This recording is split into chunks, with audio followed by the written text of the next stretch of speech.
are not going to back down. We are not obligated to return our workers back to work. At this point, we have seen interference from the government, and it is silencing our voice. We have a right to collective bargaining. We need to bargain. We need a contract, not to be forced into arbitration. It is all of the things that we believe as Canadians we have a right to, and to find out that they made a decision on our behalf, which, in all honesty, seemed like a decision they made long before with Air Canada. A successful outcome, without question, is to have our voices heard, to have a fair contract. We want to see our members paid. We don't want to have members who can't afford to live, they can't afford to eat, they live in cars and are at the food bank. That's not okay. They have a right to be paid fairly to live in our country, at the minimum. We are prepared to make a deal. We want to make a deal. That goes without saying. We have never wanted to go on strike. We want to go back to work. We love our jobs. This is not our doing. We are being forced with our backs up against a wall. We need our employer to recognize and pay us properly.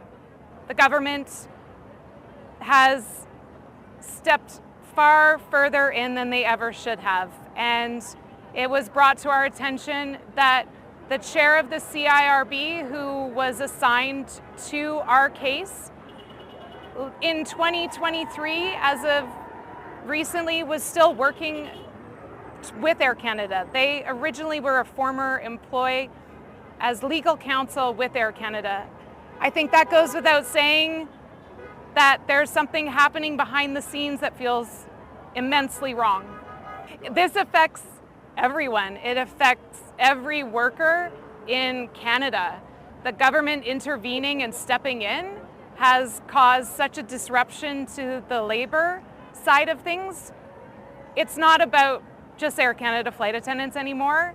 It's about the ability to collectively bargain in this country freely without the government stepping in. I think that the curtain has been pulled back and we're seeing the real truth. And I think that the general public is seeing the real truth. They're seeing the dirty little secret, the stuff that was never told or explained or clarified, and now it's out in the open. So we've been in Calgary for 2 weeks. Supposed to work tomorrow, trying to get home. Canceled our flight 2 days ago. I've probably called them like 40, 50 times. Haven't been able to talk to a human the entire time. It's all AI. It's all AI. It just hangs up on you when you ask for an agent. Automatically as soon as you ask for an agent. So, and they're legally obligated to rebook us within 48 hours, but it gives you no options through their app. Yeah. Just talk to the agent. They said there's nothing they can do for us. So. Yeah. I guess kind of stranded here at the moment. But we're meant to be on an early flight this morning, and we got a text that it was canceled, and then another text that we've looked at 120 flights and there's nothing available. But we can see the flights; they are there. But the agents here just told us that only a portion are reserved for Air Canada, and they've already used their whole portion. So even though we can see them as the public, that they can't use them to rebook, which. That doesn't seem quite right to me because the seats are there. They just have to pay the public price, not the Air Canada price, maybe. I don't know.